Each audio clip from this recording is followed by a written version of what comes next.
Okay. Hey, we're live. If you can hear us, let us know where you're watching us from. If you're watching a recording, welcome to Noble Warrior. My name is CK Lin. Noble Warrior is when I interview entrepreneurs about their journey from the first mountain of success and achievement to the second mountain of impact and legacy. So you can go out and navigate your own journey from the first mountain to the second mountain. So if you have any friends who are on this journey who could use more inspiration to take that leap of faith, go ahead and share this episode with them. They really thank you for it. My next guest is Jonathan Brill. He is a former global futurist from Hewlett-Packard. He has published thought leadership article for TED, Bloomberg, Fast Company, Harvard, MIT, Harvard Business Review. Today, he prepares businesses to profit from radical change. He's also the author of Rogue Waves, Future-Proof Your Business to Survive and Profit from Radical Change. Now, if you want to follow Jonathan Brill on the internet, I made a link for you. Go to bit.ly/Jonathan Brill. It will send you directly to his personal book page. Welcome to the show, Jonathan. Thank you so much. It's great to be here. So first, let me just start out by saying from one systems thinker to another, let me just acknowledge you for presenting beautiful frameworks and examples to make this book as relevant and as practical and as valuable as possible. For those of you who are watching the recording, if you're a systems thinker and if you're a builder, go get this book. You won't regret it. Thanks so much, CK. It's wonderful. I appreciate that a lot. Yeah. So there's a lot of different things we could talk about. I think, why don't we start off by asking you the question of, well, let's see. Okay, so let me actually read a passage, sort of the conclusion of the book. So maybe that will frame this conversation a bit. Then we can go into more details of, what it is that you were trying to communicate. The true captains of modern business see a more complete reality. They look outward as well as inward. They listen broadly and they read more than recent history. They constantly look to coordinate and they're intensely skeptical anytime someone says, this has never happened before. Often they have had some training in an academic discipline that balance abstract thinking with finding objective truth, such as applied mathematics, physics, computer science, economics, and so forth. They also tend to be comfortable with ambiguity, can base decisions on stacked up probabilities. When you know what's most likely and what's less likely, but also plausible, you can plan for a range of possible futures and invest in making your preferred outcome more likely. So I really love the way that you frame this. From the title point of view, it sounds a little bit of an alarmist, but talking to you and reading the book and really get to know you more, you're actually not an alarmist, are you? I don't think so. I mean, I have a belief that what's really going on in the world right now is we have more trillion-dollar problems than ever before. But that also means that we have more trillion-dollar opportunities. And so I feel an urgency for the future, an urgency for change. But that's because there's more possibility today than there ever has been before. And it's our responsibility, our generation's responsibility, to make sure that we move humanity, we move civilization forward from where we have been to where we're going. I mean, when you think about this moment in time, we're at liftoff. We're at liftoff for the next generation of the human species. And what do I mean by that? It's not just that you have new technologies. It's not just that we have globalization. It's not that by 2035, another billion people will earn the local equivalent of the US middle class on the planet. It's not just that. It's that we're at a moment where things like artificial intelligence and explosion of sensing and communication technologies, statistical skills, are making it possible for the first time to see the future. Now, I don't mean that we can tell you exactly what the world's going to look like 50 years from now. But what I'm telling you is this is the first time that we've had any ability to use things like climate modeling to see what that might be, and to use economic data to, in a real way, start to imagine what that might mean in your community, in your town, for your life. And that's not just true in climate change. That's just one of the exciting things right now because of the big climate conference coming up at the end of the month. It's happening in healthcare. It's happening in urban systems and urban design. It's happening in the way we create businesses. Right? All of the things that you see companies like Google, the things that you see companies like Facebook doing with being predictive about what you might want and what you might need, those skills, those technologies, those competencies, they're commoditizing. And that means that in the next 3-5 years, these are things that you'll be doing for yourself in your daily life. And what does that mean? It means that we have the tools of the most powerful organizations on earth coming into our hands. And we have more than an opportunity, we have a responsibility to use that to climb the next mountain. I appreciate that. Thank you for the callback. Thank you. So one systems thinker to another, I think about the world systems and processes. So I love the way that you think, right? So why don't we start from the personal before we go into the global? Because that way it's a little bit easier to make it more relevant to the individual listeners. So I'm curious to know, I've been accused of, hey, CK, you're making this way too complicated. Your mental model, you're making things, complicated. But I say to them, no, it's a complex world. Yes, I cannot make a deterministic model what's to predict the future, but I can make it probabilistic. So at least things make sense to me. So then I can apply towards forward, right? So I'm curious for you, Jonathan, how do you use your own framework to navigate your own journey from the first mountain to the second mountain and pursuing different opportunities that's available to you? Because the whole world is the playground for you, right? So how do you navigate that using your mental models? So there's the world's complex, and that's a complex question. Yes. The first thing I would say is the goal that you should always be looking toward, no matter what happens in the future, is how do you increase your optionality, right? How do you increase the number of options? And how do you increase your potential when those options become available? And that should always be the thing that we're looking at, whether we're program managing and we got to get to the end of the project, or whether we're looking at our careers and our lives. What's the broad range of things that are possible, and how do we take advantage of all of them should they occur? I think about when I was 18, I was trying to think about my life and my career and where I wanted to go, and I had such clarity about what would happen. And I sat down and I talked with my uncle, who was 95 at the time. And, he was a little bemused. And he says, "Here, I finally figured it out. It's been almost 100 years, but I finally figured it out. Here's how life works.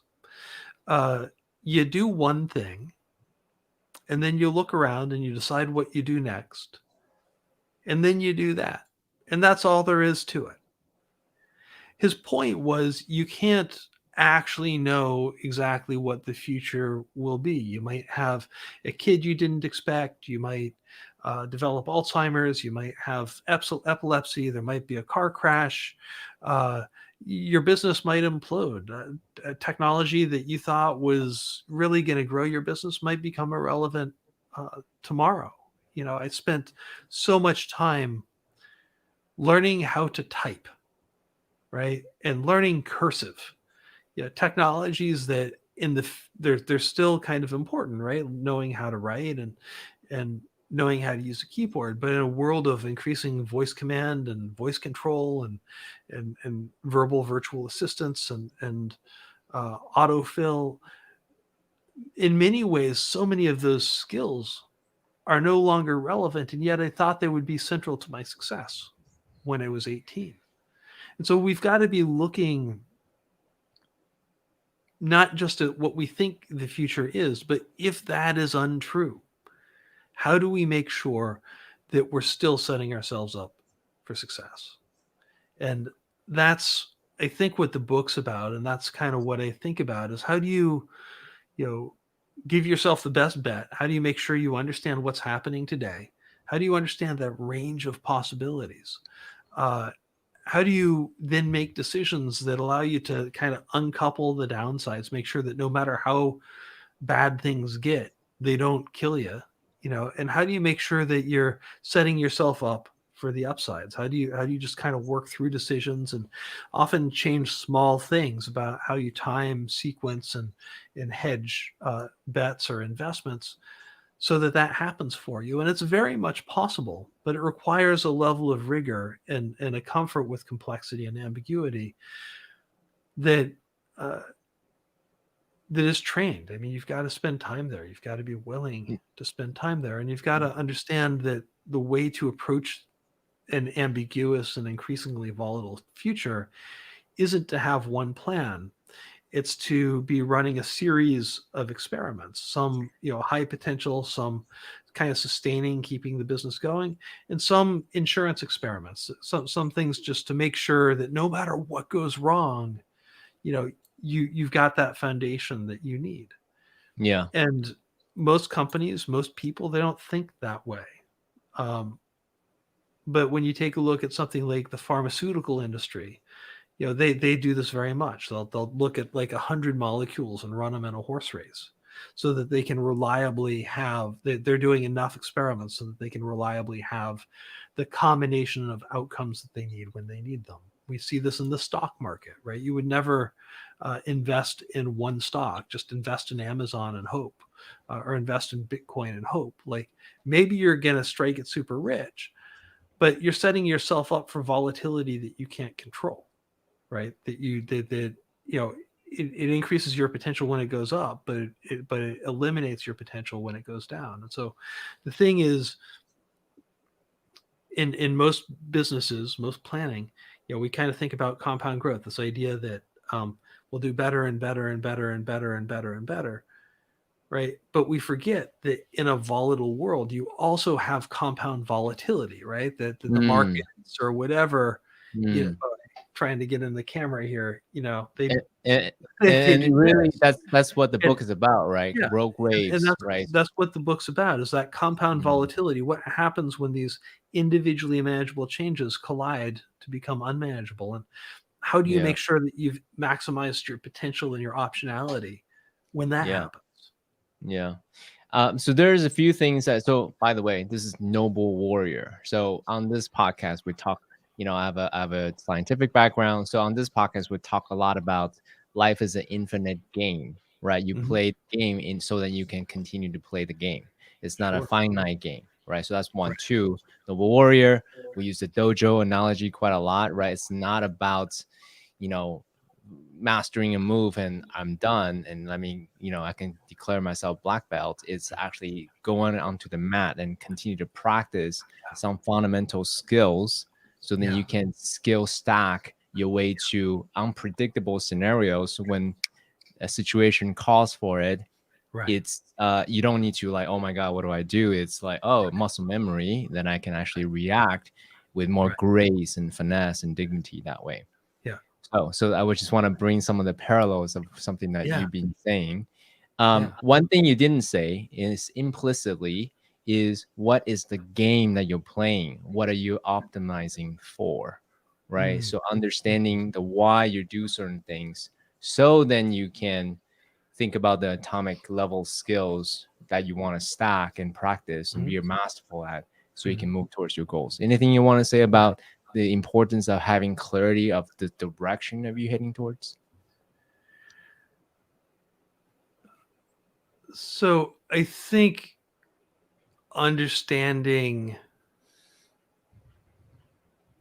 having some understanding of why you're doing what you're doing is incredibly important. You know, I think it's really easy if you get too focused on the why to miss that the world's changed. And I'm not talking about personal growth work. I'm talking about in business that it's really easy to say, you know, here's my definition of success. We're going to be the number one widget maker in the world. And then you get there and no one cares about widgets. Like I spent up until I was about 40 trying to do things to please my dad, trying to have the skills that when my dad was 40, he wanted me to have. I was 10. Guess what? It takes about 30 years. So I turned 40 and I got there and I had most of those skills. The last major thing I needed to do, probably like in terms of my life goals, was write a book, which I've now done. My point is I sat down with my dad and I'm like, what do I do next? And he's like, I don't know. Why'd you do that? Like, my point is, I thought I was achieving something my dad cared about. And by the time I got there, maybe 30 years ago he did. But by the time I got there, he didn't care anymore. And so I think we've always got to understand when the environment's changing and when we've tied ourselves to a set of assumptions that are no longer relevant or no longer true. And I think that's kind of the great skill, you know, is having the tenacity to get there, but also understanding when there has changed. So one thing that I want to say in the quote that I read a little while ago, you said that I'm paraphrasing: strong business leader, excellent business leader, are both internally aware and externally aware. Yes. So I want to, maybe I'm projecting my words, you know, into your mouth, so to speak. You're not saying just like, hey, pay attention to the external world. Yes, you're saying that. And also, you're also saying be cognizant about your internal goal. Like, why are you doing this for? Yes, Yeah, no, maybe so. if you're chasing someone else's cheese, like, why are you doing that? Right. You know, like, why are you chasing another mouse's cheese? Like, it's a developmental path. You know, you talk about the first mountain and the second mountain, right? It's a developmental path. Often for me, it was, or has been, or is. You know, you get to the top of the first mountain, you know, and that's really, for me, in a lot of ways, chasing what my father wanted, what he couldn't accomplish for personal reasons, you know, and like my own flavor of it. But it was really chasing someone else's goals and then getting there and realizing, oh, wow, I've actually done it all. Now what are my goals?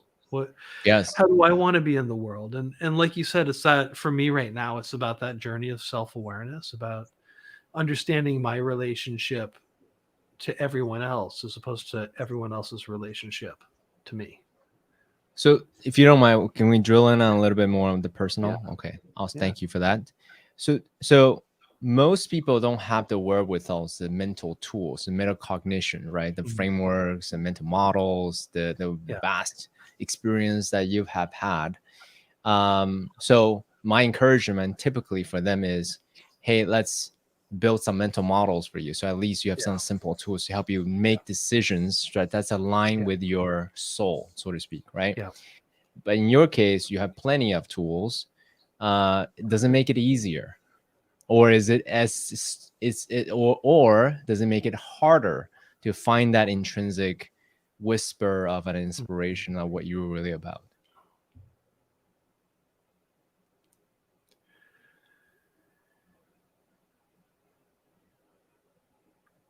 I think there are two answers to the question. What am I really about? What is my egocentric goal in the world? It's to explore as much as I can, to see as much as I can, to know as much about everything as I can. It turns out that's not a goal that most people have. Like, most people don't wake up on Tuesdays and think, you know, gosh, I want to read this book. Or think, if I'm not doing hardcore learning several hours a day, I'm not feeling alive. That's took me a long time to realize that's not most people's path, right? Me It's and you mine. both. I relate. I relate. Yeah, it's my path. It's a weird path. Hmm. Um, uh, and so I'm really clear on that part of me. The new question, the new whisper for me is about what's my relationship to others, right? As I start to move from being the student to being, this is not quite right, but it's my Mr. Miyagi moment or something, from being the student to being the teacher, right? Or the Hmm. student to being the master to now Hmm. being the teacher. And how do I move from that uh,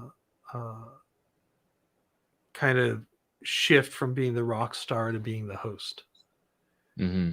into being the person who creates the space for everyone else? And it's a different place for me, at least, to be in the planet. I am really enjoying being there and trying to figure out what it means. Mm.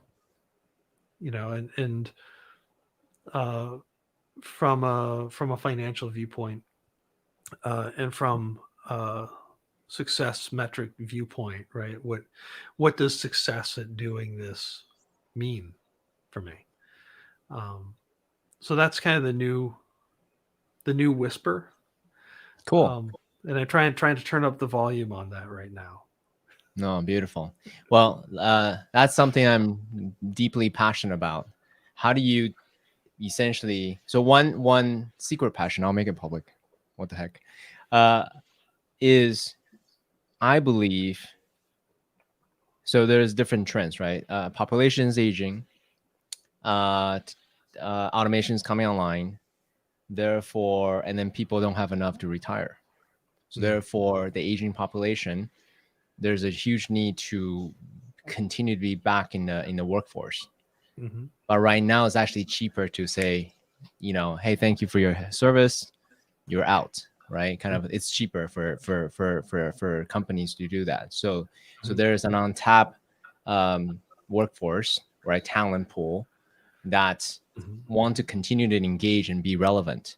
So Hmm. then, how can we create the bridge so that they can continue to contribute, right? To Hmm. make a living, to find significance in their work, to have relevance to the career and so forth. Yeah.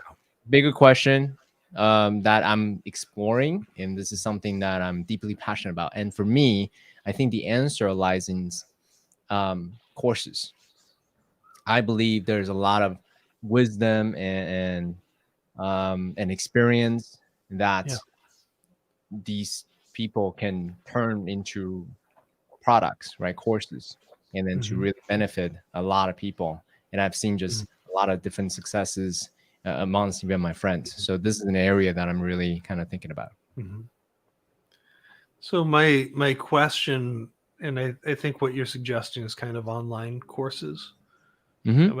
My question is, you know, how quickly does that commoditize? Right? There's only going to be one.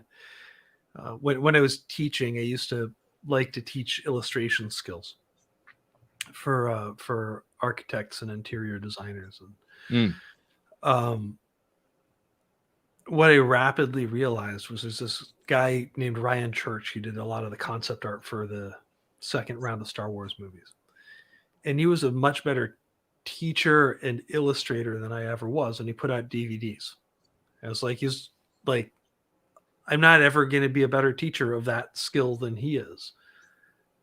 But what I can do, is start to look at what are the things students aren't getting, right? What are the Hmm. aspects of what he's teaching? So I play the videos during my class, and then I go around and work with the students individually on the little blocking and tackling issues.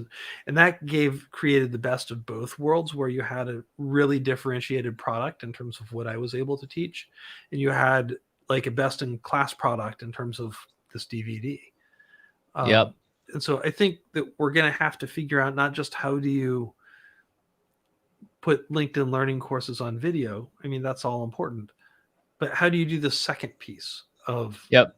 the I am a things huge we need I'm to a learn huge individually? yeah, I'm a huge geek around transformational learning. So it's not just content dump on someone Mhm. and then say your job is done. Rather Mhm. is actually delivering the benefit of, Yeah. hey, here's where I was before, here's what I want to go after. Right. But whole different conversation, a different rabbit hole. I want to focus on your book. So Okay. maybe we can talk about that offline. Um let's see. What do we go from here? So one key big ideas that you have is, hey, history repeats itself. Mhm. Look at the past, look at the present, and look at them systematically as a way Mhm. to anticipate and predict the future, a la being the dojo. So then when, unpredictable black swan event happens, you're ready to go. Did Mhm. I capture the big ideas correctly? Is there anything you wanted to qualify what I just said? Yeah. Yeah, I'd put a little more specificity on it. My argument is that if you look at a longer historical period, a lot of things have happened before. The outcomes might have been different, um, but we can actually see. There was a day in 1927 when the Mississippi was 80 miles wide. Back then, it displaced 600,000 people. Today, it'd be 16 million people, right? So we can look at these things. We can look at 1918 and probably in some of the First World War. We see the Spanish flu breaking out, and we see the economic impact. We see the actions that were taken. We see the dominoes that fall afterward. And so we can know a lot, not just about what has happened, but the follow-on impact afterward. And I think that's what we need to be looking at. Um, the second piece is, we talk about black swan events, these individual, these incalculable risks that fall out of the sky. Um, the reality is those are much more rare than you might imagine. The guy who coined that term, a guy named Nassim Nicholas Taleb, uh, he said COVID wasn't a black swan event, that 2008 wasn't a black swan event. Uh, September 11th, well, we didn't know the day. Like the fact that there was going to be a terrorist attack on the United States by Al Qaeda, like that was a radically increasing probability. And so when we take a look at these things, the issue isn't like what day do they happen, it's how likely are they to happen. And I think that's what we fail to calculate was pandemics were erratically increasing probability, zoonotic things that move from animals to humans seems to be an increasing probability. Um, and what we missed because we gotten better at containing them over the last couple of decades was that eventually the dike, the water was going to go over the dike. This is the thing we perpetually miss in Louisiana, right? Like, I don't know. It's at the head of the Mississippi. Eventually, the water is going to go over the dike. Eventually, Mother Nature is going to win. The question isn't how often that occurs. That's not what you should be paying attention to. It's what's the following impact when that Yeah. occurs. Are you ready to take advantage of that change, So here's or the are you just challenge, going to be though. there trying to bail out your ship? I'm sorry I keep interrupting, but here's the challenge, Jonathan, Yeah. that nobody likes to buy insurance, right? The question isn't if a disaster will hit you in your lifetime. The question is always when, right? So that's why you buy insurance. But the reality is nobody like to be reminded of their mortality, of the fragility of life. So nobody likes to buy insurance. So Sure. then this is how do you position, right, the marketing aspect of it, so then they would buy insurance, so to speak. Yeah. Well, and I think the reality that we miss, at least in business, is that during the 20th century, there were about four major business shocks a year, right? Whether it was a legal thing like civil rights law or the foundation of the creation of new regulatory agencies or a world war or whatever it was, things like that happened about 4 times a year. And so the question isn't how do you create insurance? It's how does your life change? How does your planning change when you expect to be disrupted, as opposed to when you try to avoid it? When you expect to be disrupted, you design your organizations, you design your life very differently. Like, we can try and kind of armor our ship, build an aircraft carrier, or we can try and be a kayak that might tip a little more, but when it gets flipped, it responds faster. When you take a look at a business market, at least, what you see is that most strategy assumes that the playing field will be even, right? That it won't change. And so what you want to do is build a strategy assuming that the rules will stay the same. Well, that never seems to work. What you need to do is build a strategy that assumes the rules will change and figure out how to take advantage of that. It's a harder question, for sure. Got it. So, okay. But my insurance metaphor is wrong, because ultimately you're saying it's not about recovering the downside. Rather, it's how do you become anti-fragile, so to speak? How do you recover faster, but also stronger and grow from it? Yeah. Absolutely. Got it.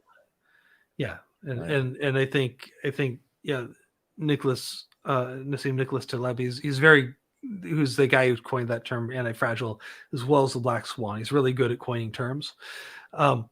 He's a mathematical economist and who played in the stock market, ran enterprise risk types of things in the stock market for a long time. So he's really good at explaining statistics and the impact of statistics. What my book does that's slightly different is it comes from the role of a practitioner who's been in business, right? About like, okay, well, how do you actually apply this? Like, instead of saying anti-fragile is an important thing, it's how do you become anti-fragile? Right.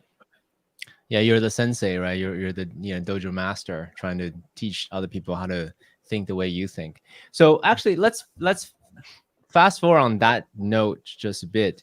Now that you have certain mastery, right, with these mental models and ways to think about things and then anticipate, fragile or fragility causing events, things like that.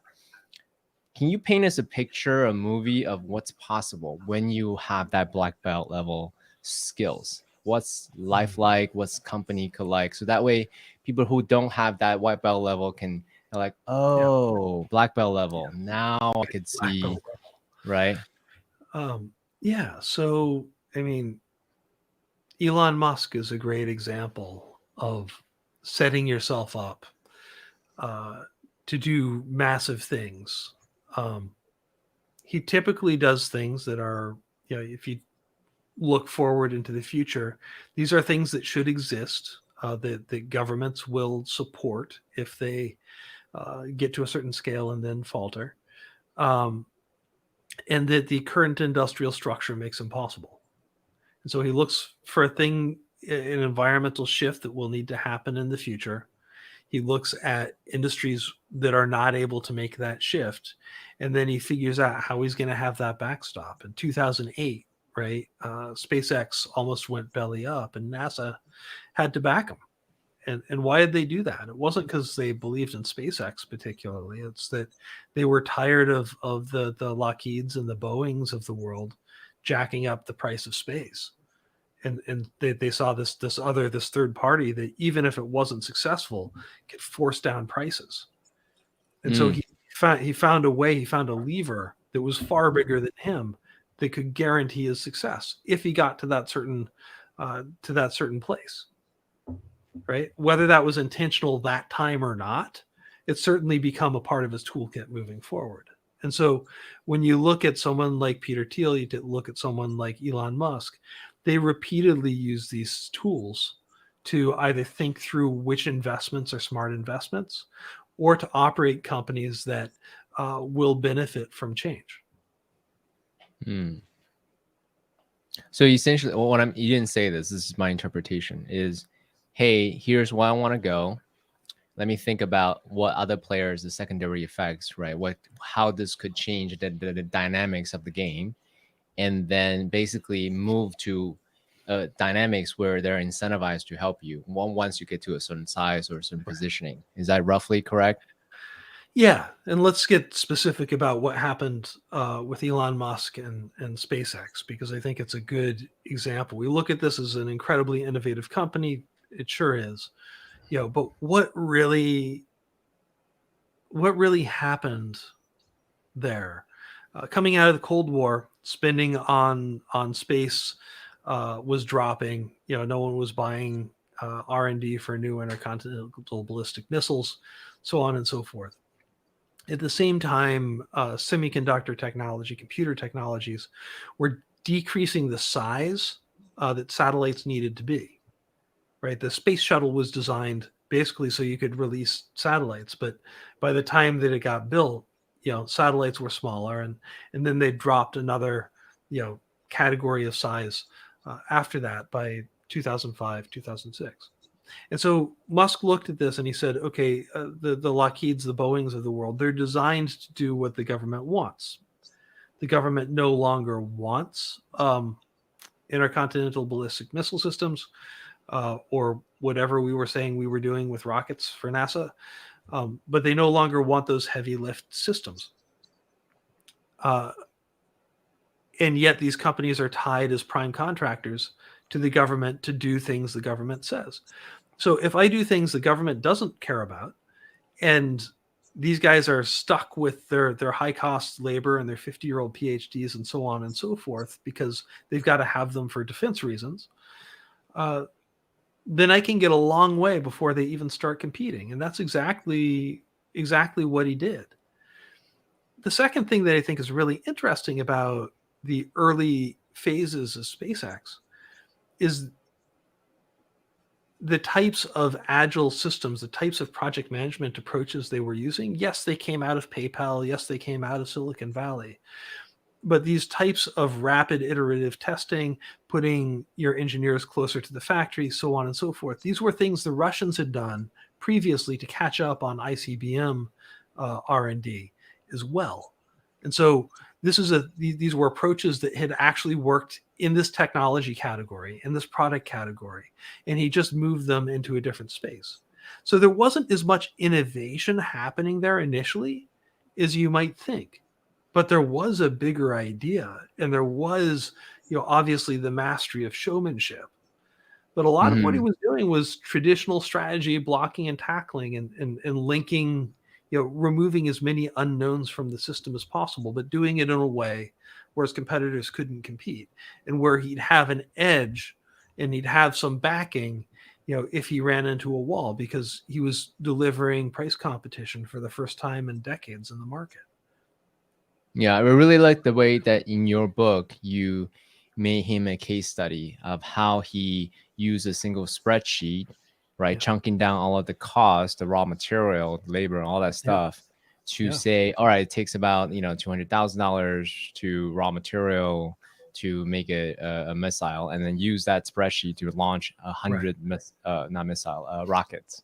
Yeah. Right. So he goes down to, he's very, you kind of think about who he is, what's his background. So he has a degree in applied physics, and he has a degree in economics, or the statistically driven finance from the Wharton School. So what's this guy really good at? He's good at first principles thinking. He thinks about what are the materials costs for this thing, and then he thinks about things in the statistical models and kind of observing systems, and what economists call stock flow models. That's his kind of natural way of thinking. And so when he started taking a look at these systems, he said, okay, the cost of a rocket, the materials cost, the steel, the copper, the whatever, is about 2% of the cost of the actual rocket. Most of the rest of it is labor and overhead tooling and all of this stuff. How can I remove all of those pieces? Can I take new Aero Astro kids who don't have opportunities in Boeing because those things are slowing down, give them opportunities, give them responsibilities?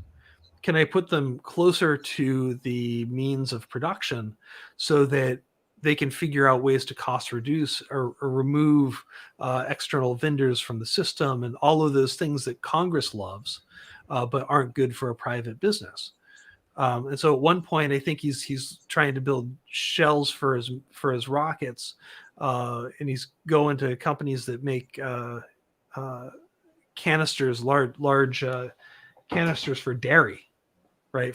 To hold milk. These giant cylinders to hold milk. Right. Instead of going to like whoever, Ball Aerospace or whoever it is that does that for everyone else. I don't know if that solution worked, but the point was he was looking at where are adjacencies that I can take advantage of that removes tremendous amounts of cost from my system, whether it's labor, whether it's other people who have the existing tooling and skill set in a much lower margin business.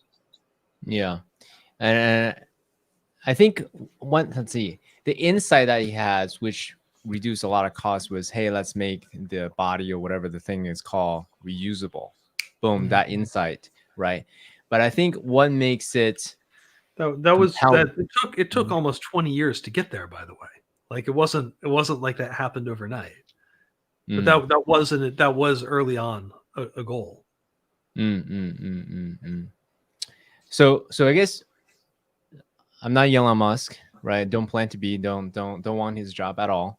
But I love, but I love the systematic way of thinking about things, right? So that way we can.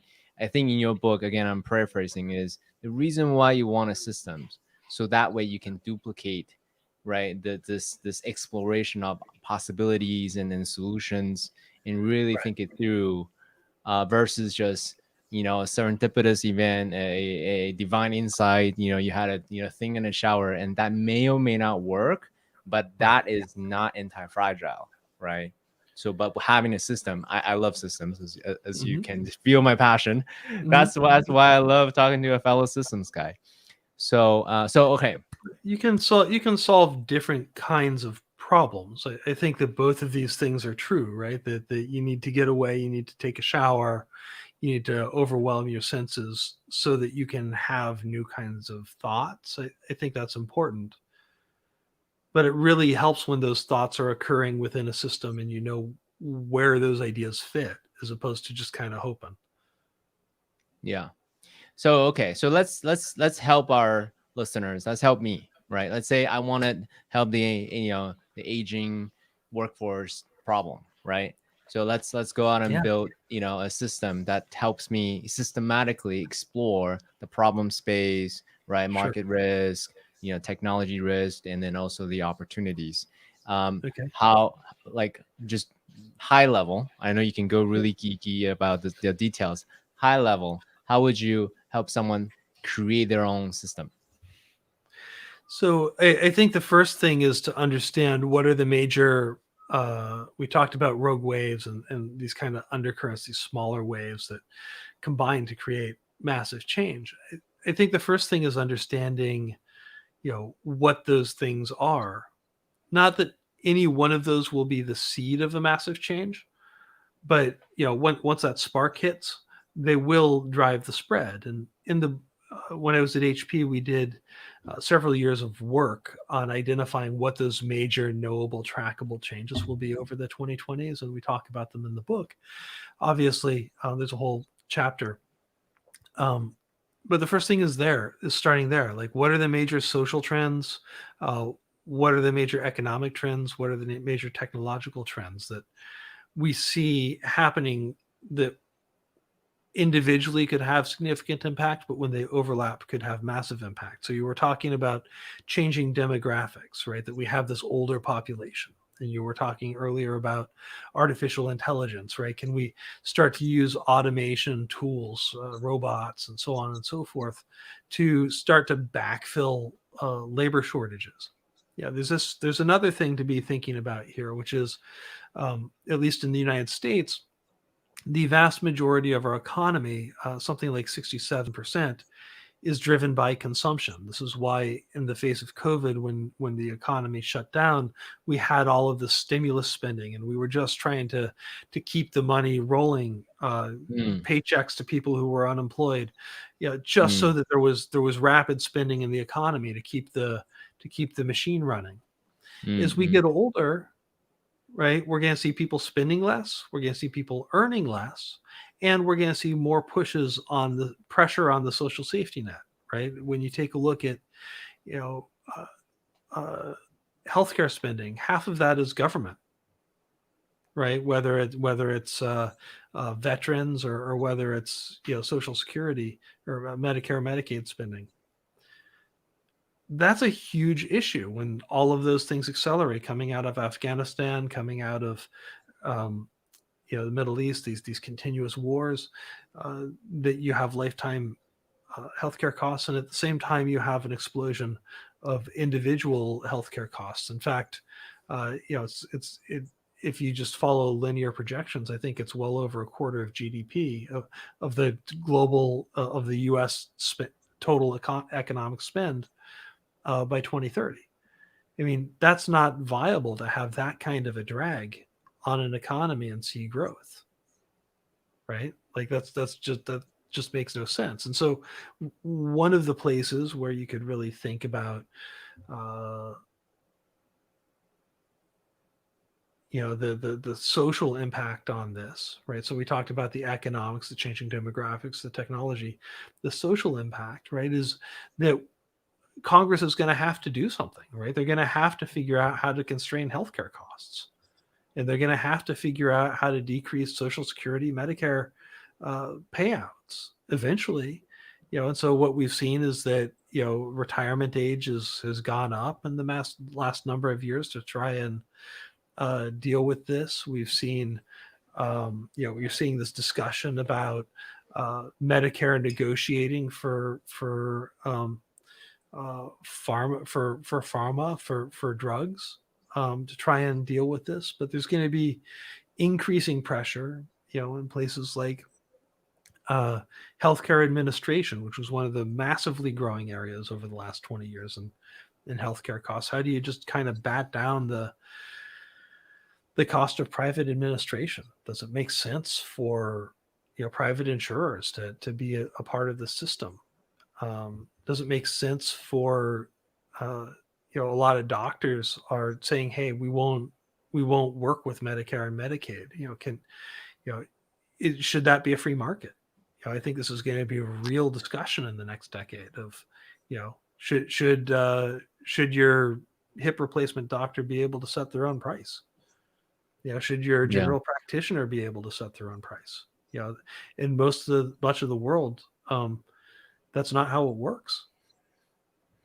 So I think my point is, if you have this larger picture of what's going on around you, and what could happen if these issues start to overlap, you can start to prepare yourself to take advantage of them. So one of the things we did at HP, looking at those specific issues, right, that we're going to have these tools to automate, to improve diagnostics, so on and so forth.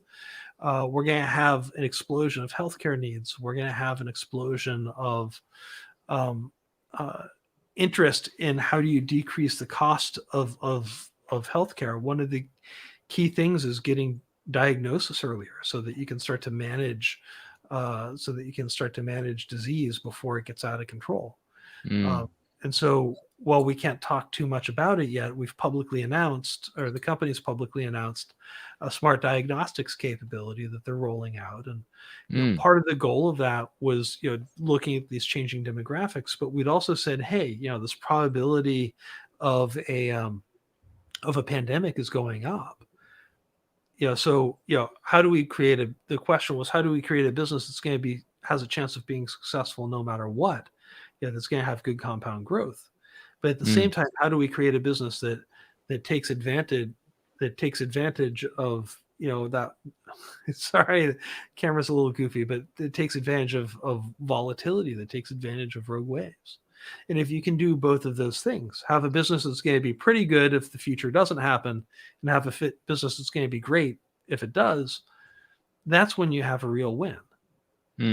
So it's Yeah. really about looking at that bigger picture, not because you shouldn't be trying to hit the quarter or do projections or be a responsible product manager or meet shareholder responsibilities.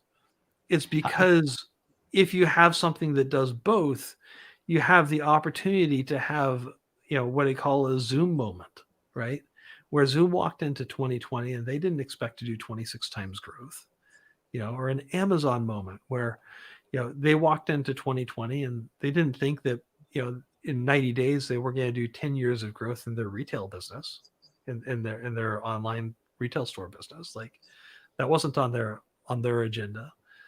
But both companies were set up to take care of the scaling if it happened. And I think So that's the real thing. They were able to absorb the growth when the so let's opportunity actually, was there. yeah, let's actually drill in on that real quick. Again, let's bring back the dojo analogy a bit, so it's a little bit more practical for someone who's not running Zoom, or on Amazon and so forth, right? For sure. So the idea of dojo practice is you want to practice daily, right, or whenever you go on there. So then you're well versed, you're well prepared. Train the conscious competence skills into unconscious competence skills. So when the time hits, you can react muscle memory style, right? So now bring it to the idea of what we're talking about, the anti-fragility training, the resiliency training, right? What are the, let's see, what's the, how do I articulate this? What is the motivation to do that? One. Two, how do you keep that positive mindset? Because let's say if you look at just all of the rising costs, you're like, oh my gosh, it's so overwhelming, right? So how do you keep a positive mindset there? And then three, how do you concretely level up in your resiliency training? Like, what is the frequency, the indicator that you're actually leveling up? Because I assume if I throw you a difficult problem right now, you're calm as a cucumber because you've been doing this for a while, right? So what are some of I guess that's a multi-layer question. Pick whichever that you feel like answering first. Yeah. I can answer how it's happened for me. So I do a number of things in my life that aren't comfortable. I constantly choose to learn skills that I suck at.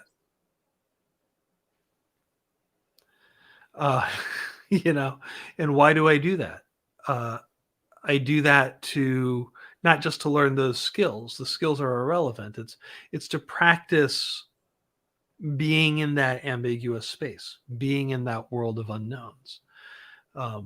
The result over time is that I'm highly skilled in this really broad range of things, ranging from, I cook at an incredibly, very, very high level to I'm comfortable dealing, with economics issues to I failed algebra 3 times in high school. And yet I spent a lot of time learning about mathematics and mathematical concepts. So I'm very comfortable talking with, statisticians, talking with economists about these issues, even if they're things that for whatever neurological reasons I can't do. Right? I understand how to talk about them and how to work with them. And I'm always going out and trying to touch those new spaces. Like I said, I'm a learner, right? That's my jam. So that's one thing. The second is being really clear about what your goal is, about what you want to learn.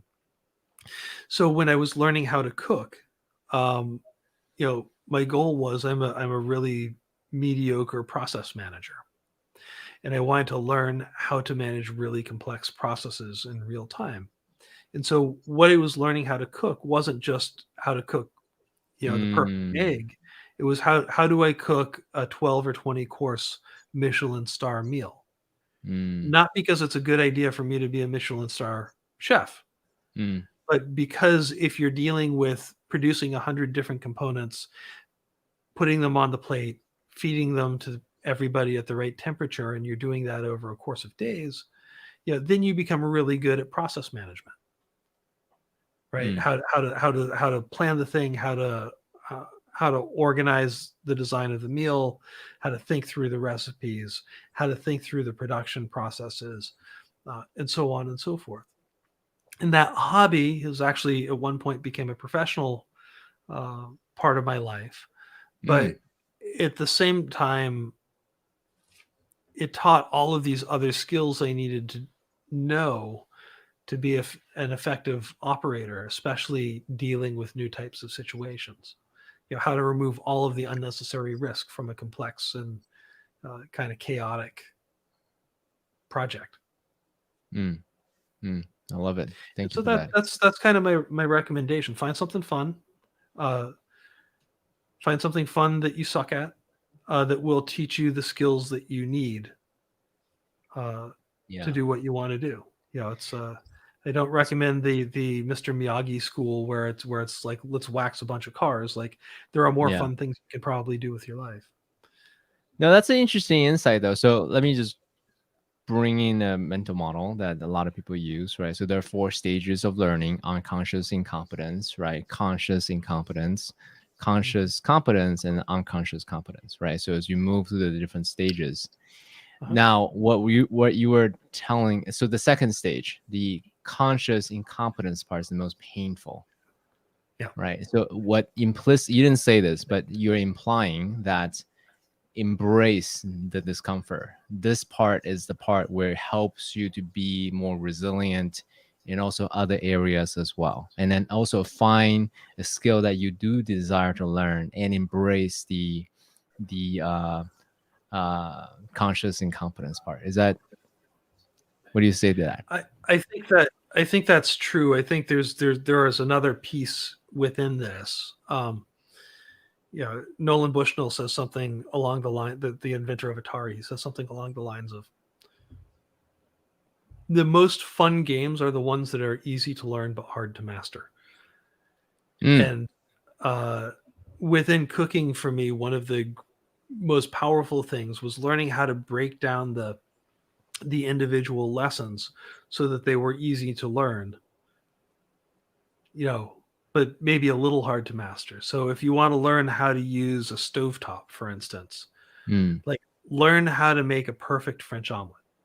Like that, if you will learn how to see the temperature, smell the temperature of the oven, understand everything about that system. Because if your egg, which is paper thin, is off by half a degree, it will of temperature, it will change the texture of the omelet. And so you learn how to get really precise just doing this one thing, making 100 omelets, right?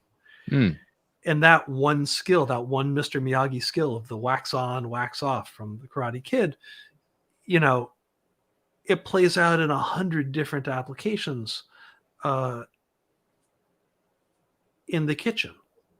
Mm. It plays out in anything you could possibly cook, understanding temperature in the kitchen, and how to do it in an intuitive way. So it's not like I have to click the things in and have the thermometer going. Like, that's all important too. But those are training wheels that help you build the intuition. What, by the way, this is aside, we can move on to another topic if you want, but since we're talking about learning, are you more of an intense learner, like I gotta hit 100 omelets today kind of a thing, or are you more of a joyous learner? I will cook as long as I feel I enjoy this process, then I'll stop, and so then that way I don't carry on the emotional energy of being too difficult. Like, what style of learner are you? I'm an obsessive learner. Is there a third style? Explain. What does that um, mean? Obsessive learner. like, I think it's probably the 100 omelets. Like, Mm. I know that for me, the way to, my wife is different. She's kind of the joyous learner of, I'll do it till I'm bored. For me, my work ethic is about knowing that I'm hitting my marks. It's not because I care Mm, about making lists or achieving lists or any of those things. I just want to know that I've gotten to a skill level so that when I come back, I'm at that skill level and I'm not starting over again. mm, Um, mm, mm, mm. so for a lot of those repetitive things, it's about that. But the other thing about learning skills, like Wynton Marsalis, the cornetist trumpet player, I forget if he's a cornetist or trumpet player, but jazz musician. He talks about practice, and he says, at the beginning I practiced 8 hours a day because I didn't know what I was practicing. Today, I practice 15 minutes a day because I know exactly what I'm trying to learn.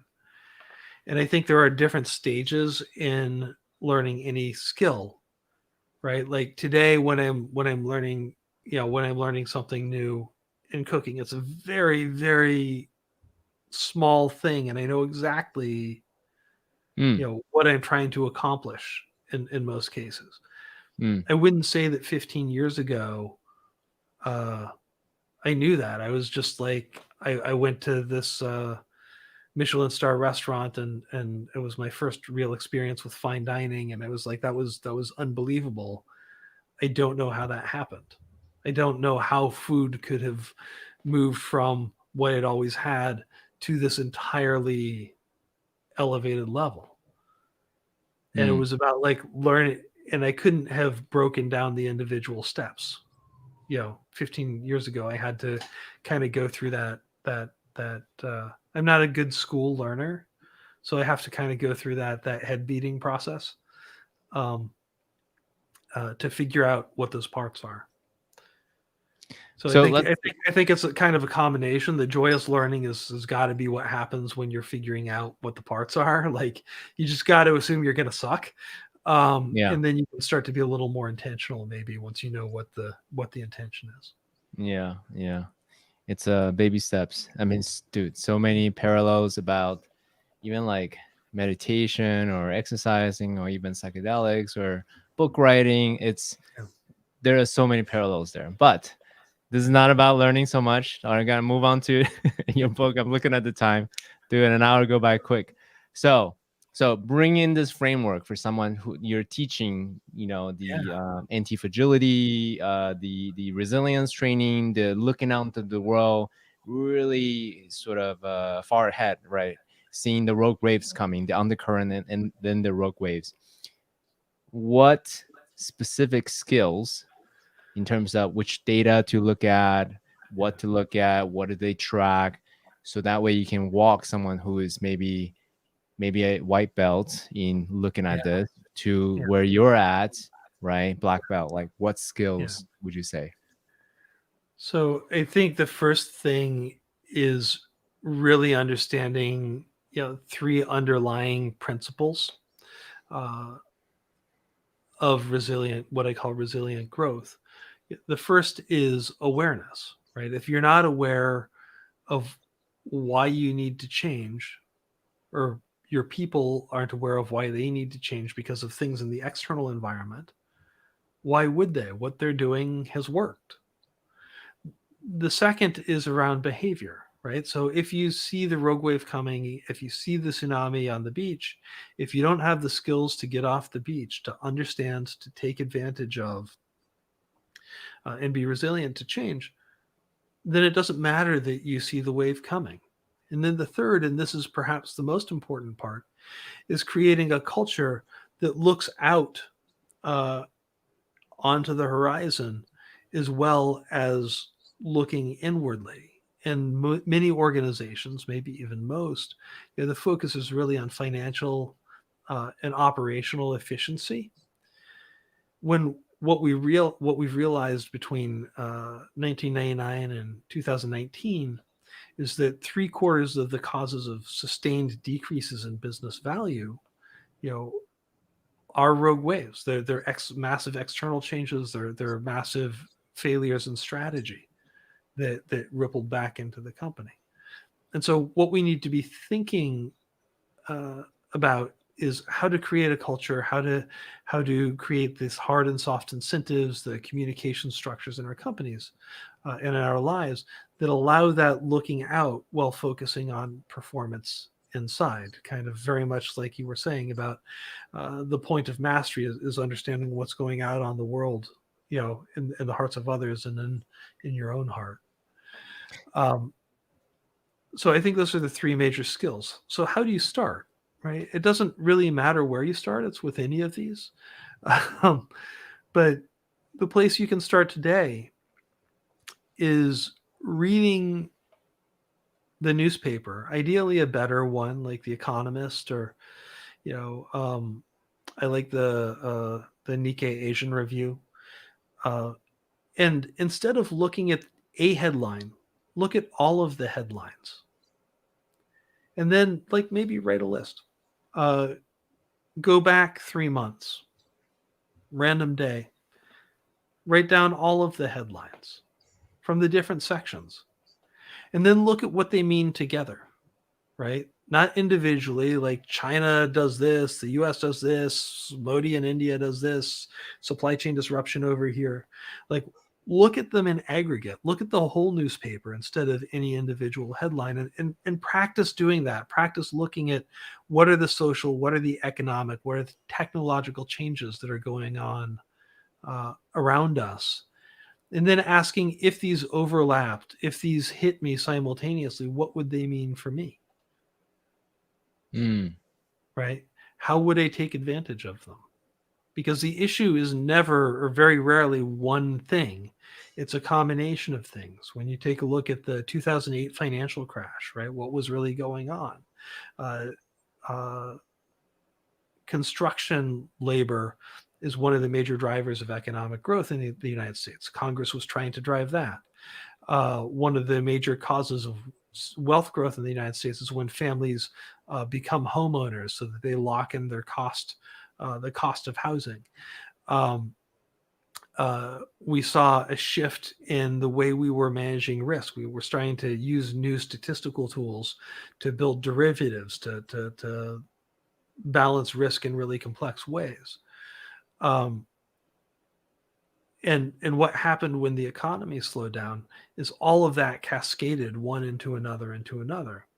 Most people didn't see this coming. The ones that did, they did really, really, really well, right? The Ray Dalios of the world did really, really, really well in that situation. Not because they were smarter than you or than me or than anybody else. It's because they took the time to look under the sheets and see, to see if there was anything there. So on that note, real quick, that's the real skill, is learning how to stop reading the New York Post and stop reading Facebook. Get into harder, heavier data. Look at it in aggregate instead of individually. And then ask what would happen if this collided. These things that might be happening in India or might be happening in Myanmar or Lagos. What would happen to me if they happened here? Yeah. I really appreciate that, by the way. I have been accused of being too much of a monk, too much of a geek, because I like to just do, read stuff in my cave, what I'm interested in. Mm-hmm. And my rationalization is that, hey, if it's outside of my sphere of influence, it's not, I can't do anything about it. It amps up my nervous energy, so I rather not, right? But in this conversation, it helps me to okay, so there are tactical skills I can learn to also practice the wide angle lens, right, on the daily, and it's also see the relevance. So it's not just hey, things are happening out there, but now this practice, this specific practice helps me to think the relevance to my small world here on the internet, kind of a thing. So I really appreciate this. I appreciate that idea that I'm appreciating the dojo model more as we're talking. And that's exactly what it is. It's how do I simulate? Why do I simulate these things?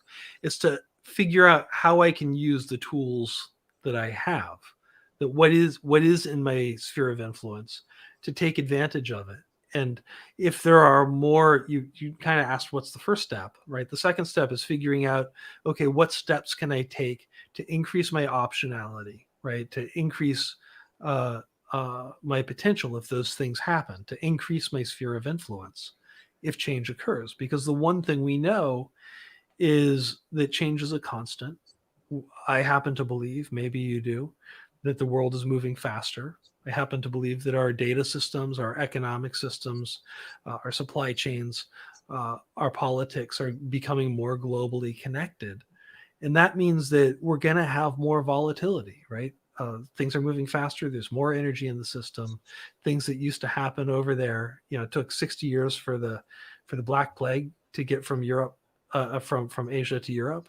It took what, a sneeze in a couple of days for it to get from Wuhan to the United Mm-hmm. States, Mm-hmm. right? Like things that used to not matter because they happened over there suddenly matter because they happen over here. And so we've got to take this global perspective, and we've got to think about the world, a world where volatility is the norm, where change is the norm, where rogue waves are the norm instead of the edge case. Yeah. So quick question there. Use Bridgewater as an example, right? Dalio, Bridgewater, they were able to benefit from their insight, right? Their discipline, right? Their mastery, right? Mm-hmm. So part of, and I think it's well, they're a hedge fund company, right? And individual contributors vote yay or nay within their culture of what to invest. And there's a direct incentive to perform at a high level, right? Seeing far ahead, seeing the risk, and so forth. Yeah. Not so obvious in other cases per se. Let's say in regular businesses, they don't necessarily. Well, so a little background. I was a chief culture officer for a startup of 250 people. One insight that I got as during my tenure there is you get what you incentivize monetarily as well as social status wise, right? You sure So do. then, so then, how do you create the incentive structure, monetary or social, to look ahead for risk as well as opportunities? Like this would make what you were saying even more concrete and tactical for people who run their organizations. So if you run I think there are three questions within this. One, if you run the organization and you dominate the board, there's one set of answers. Two, if you're a middle manager in an organization where you don't do that, there's a second set of answers. And third, if you're an employee, there's a third set of answers. So if you run the organization, we talk a lot about how to, in chapter 8 of the book, we talk a lot about how to create processes and incentives that encourage people to look outside of the organization and to create a driver to drive innovation in the organization. And it really comes down to, love people for the quality of their experiments and the quality of their thinking as opposed to the results. Yeah, the second you start, rewarding people for the quality of their results, they're going to do things that they know will be successful before they start. Lots of places where you want to do that, but not when you're asking people to experiment and innovate. Because by definition, if you're asking them to experiment and innovate, you're in a situation where failure is also a known outcome. And you don't want, people to telling you that you're, HIV negative when you're HIV positive, right? Like you really want the right data and you really want the right experiments. So make sure that you're encouraging that and you're paying people to do experiments as opposed to do experiments that have the results you want. Hold on. So hold on. So quick interjection. So what I'm hearing you say is reward them for the rigor of their experiment. Correct? The rigor of the experimental design. Correct. The rigor of running the experiments, and the rigor of sort of the insight that leads the hypothesis that leads to the experiment. Right? That's totally different from rewarding people for the outcome. So if you don't mind, let's drill in even further. So reward means what? Like, hey, so if sales is easy, right? You get percentage commission. That's easy. How do you reward rigor of an experimental design? Like, it's not as a direct, percentage of outcome or Yeah, kind of a thing. no, it's harder for management, and I'm not denying that. But we talk about 5 steps in this process in the book. Kind of how do you assess the start point? How do you look at where this experiment would exist within a system? How do you look at the range of possible outcomes? How do you uncouple threats and opportunities so that you're minimizing downside risk and maximizing opportunity? And how do you, in many research programs, it's not one experiment, it's a battery of experiments. And how do you reward uh, looking at the experiments as a portfolio as opposed to individual experiments? Like, what's the success of the portfolio?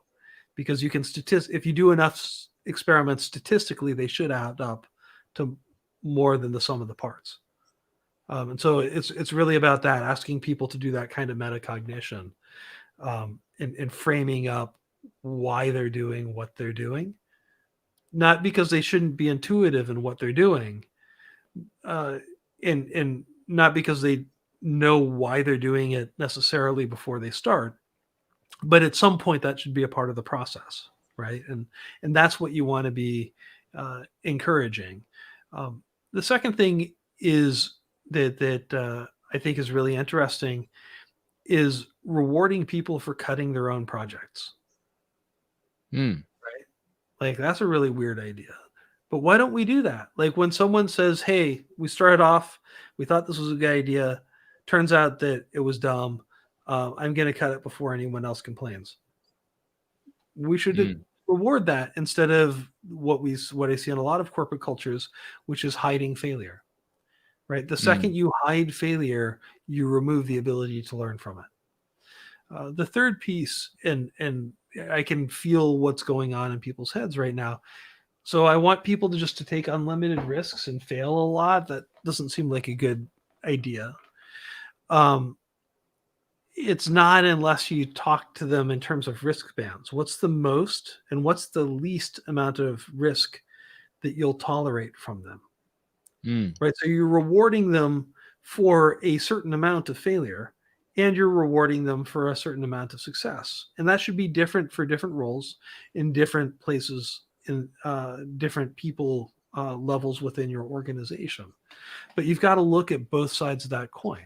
If you just say, here's the maximum amount of risk I want you to take, what you're doing is you're just incentivizing everybody to be sheep. And that's not what any of us want as leaders. Yeah, I appreciate that. And then in my mind, what brings to mind is basically how do you draw boundaries around it? Maybe a duration, maybe some amount of budget, maybe an amount of personnel, or perhaps even like reputational risk, things like that. So that way there's some boundaries around, hey, you can roam inside of this area. I mean, I think I want you to take this much a reputational risk. I think that's a powerful, and saying it publicly, right? So you inoculate them against it. Like, I think that's a really powerful way of potentially looking at these kinds of things. Right? Like, I want you to fail 30% of the time. If you're not failing 30% of the time, I don't want to hear from you. Like, it's a weird idea, but how else do you encourage it and give permission? Lastly, and I'm watching the time, man, an hour and a half go by quick. So so you're the black belt, right? I'm curious to know if you have any plans, right? Here's an idea, what I desire, right? And you can do whatever you want with it. Is, hey, I want to get better at this. Okay.